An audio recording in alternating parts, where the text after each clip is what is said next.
Hi friends, welcome to our channel Sumaruchulu. ఈరోజు ఈ వీడియోలో నేను బీట్రూట్తో హల్వా ఎలా ప్రిపేర్ చేసుకోవచ్చు అన్నది షేర్ చేస్తున్నాను. ఈ హల్వా అయితే చాలా టేస్టీగా ఉంటుందండి. బీట్రూట్ అయితే పిల్లలు ఎక్కువ ఇష్టంగా తినదు కదా, ఇలా హల్వా చేసి పెడితే మాత్రం చాలా ఇష్టంగా తింటారు. ఒకసారి ట్రై చేసి టేస్ట్ చేయండి. మీరు నా ఛానల్ని కనుక ఫస్ట్ టైం చూస్తున్నట్లయితే ఇటువంటి మరిన్ని మంచి వీడియోస్ కోసం తప్పకుండా సబ్స్క్రైబ్ చేసుకోండి. ఇప్పుడైతే బీట్రూట్ హల్వా ఎలా ప్రిపేర్ చేసేయాలి అన్నది చూద్దాము. బీట్రూట్ ముందుగా నేను చెక్కు తీసి పెట్టుకున్నానండి. అలా చెక్కు తీసి పెట్టుకున్న తర్వాత మనకి తురుముకునేది ఉంటుందిగా, దాంతో చక్కగా తురిమేసుకోవాలన్నమాట. ఇలా తురుము తీసి పక్కన పెట్టుకోవాలి. ఈ బీట్రూట్ హల్వా ప్రిపేర్ చేసుకోవడానికి ముందుగా జీడిపప్పు ఫ్రై చేసి పక్కన పెట్టుకోవాలి. దానికోసం చిన్న ప్యాన్ పెట్టుకున్నాను. అందులో ఒక అర స్పూన్ నెయ్యి వేసుకున్నాను. నెయ్యి బాగా మెల్ట్ అయిన తర్వాత చక్కగా జీడిపప్పు వేసుకుని అవి మంచి గోల్డెన్ బ్రౌన్ కలర్ వచ్చే వరకు ఫ్రై చేసుకోవాలి. ఈ జీడిపప్పు ప్లేస్లో మీరు ఏ డ్రై ఫ్రూట్స్ వేసుకున్నా కూడా వేసుకోవచ్చు. నేనైతే ఓన్లీ జీడిపప్పు మాత్రం తీసుకున్నాను. జీడిపప్పు ఫ్రై అయిపోయింది, పక్కన పెట్టుకున్నాను. ఇప్పుడు స్టవ్ పైన బ్యాండి పెట్టుకున్నాను.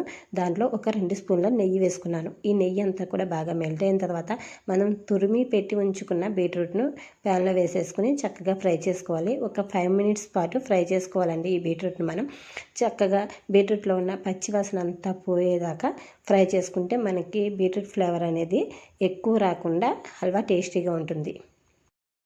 బీట్రూట్ని మనం ఇలా చక్కగా మీడియం ఫ్లేమ్లో పెట్టుకుని పచ్చివాసన అంతా పోయేదాకా ఫ్రై చేసుకోవాలి. చూస్తున్నారు కదా, ఇలా ఫ్రై చేసుకోవాలి. ఇలా ఫ్రై అయిన తర్వాత ఇందులో కొద్దిగా పాలు యాడ్ చేసుకోవాలి.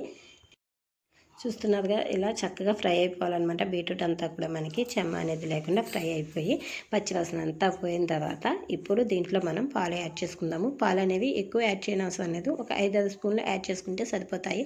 చూస్తున్నారుగా, నేను చక్కగా కొద్దిగా వేసుకున్నాను. ఇలా ఈ పాలు వేసుకున్న తర్వాత చక్కగా పాలన్నీ కూడా బీట్రూట్ పీల్చుకుని మంచిగా ఫ్రై అవుతుంది. చక్కగా కుక్ అయిపోతుంది అనమాట. బీట్రూట్ ఇలా కుక్ అయ్యే వరకు కుక్ చేసుకోవాలి. ఒక 5 మినిట్స్ కుక్ చేసుకుంటే మనకి బీట్రూట్ అనేది కుక్ అయిపోతుంది. ఇలా కలుపుతూనే ఉండాలి. అలా కలపకుండా అలా వదిలేసామంటే మాడిపోతుంది. చక్కగా ఇలా పాలన్నీ ఎగిరిపోయి కుక్ అయిపోయిన తర్వాత ఇందులో బెల్లం యాడ్ చేసుకుంటున్నాను. మనం తీసుకున్న బీట్రూట్ 1 కప్పు నిండుగా ఉంది కాబట్టి 1/2 కప్ బెల్లం వేసుకున్నాను. బీట్రూట్లో ఆల్రెడీ స్వీట్నెస్ ఉంటుంది కాబట్టి మనకి బెల్లం అనేది కొంచెం తక్కువగానే పడుతుంది.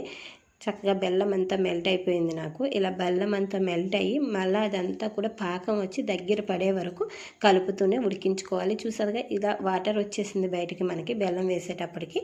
ఇదంతా కూడా చక్కగా ఎగిరిపోయి మనకి పాకం వచ్చి మంచి హల్వా స్ట్రక్చర్ వస్తుంది. అంతవరకు ఉడికించుకోవాలి ఈ బీట్రూట్ను చక్కగా. ఈ బీట్రూట్ హల్వా అయితే చాలా టేస్టీగా ఉంటుంది. ఒకసారి మీరు కూడా ట్రై చేసి మీ పిల్లలకి పెట్టండి. అసలు బీట్రూట్ ఇష్టపడని పిల్లలు కూడా ఈ హల్వాని తింటే ఈ హల్వా పదే కావాలని అడుగుతారనమాట. అంత టేస్టీగా ఉంటుంది ఈ హల్వా. ఇలా చక్కగా దగ్గర పడిన తర్వాత ఇందులో ఒక 2 స్పూన్ల నెయ్యి వేసుకోవాలి. మనకి హల్వా అనేటప్పటికి నెయ్యి వేసుకుంటేనే హల్వా టేస్ట్ అనేది బాగుంటుంది. కొంచెం నెయ్యి ఎక్కువగానే పడుతుంది.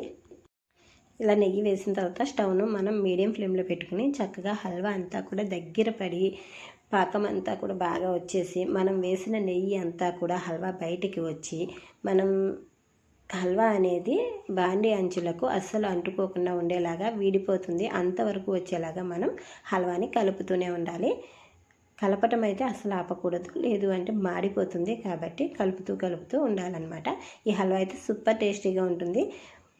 హల్వా రెడీ అయిపోయింది. ఇప్పుడు ఇందులో మనం ముందుగా వేయించి పెట్టి ఉంచుకున్న జీడిపప్పును వేసేసుకుని బాగా మిక్స్ చేసేసుకుంటే మనకి హల్వా రెడీ అయిపోతుంది. ఇటువంటి tasty and simple and healthy recipes కోసం నా ఛానల్ని అయితే తప్పకుండా సబ్స్క్రైబ్ చేసుకోండి. నా ఛానల్లో ఎప్పటికప్పుడు నేను ఇటువంటి హెల్దీ రెసిపీస్ టేస్టీగా ఈజీగా ఎలా ప్రిపేర్ చేసుకోవచ్చు అన్నది మీకు షేర్ చేస్తుంటాను.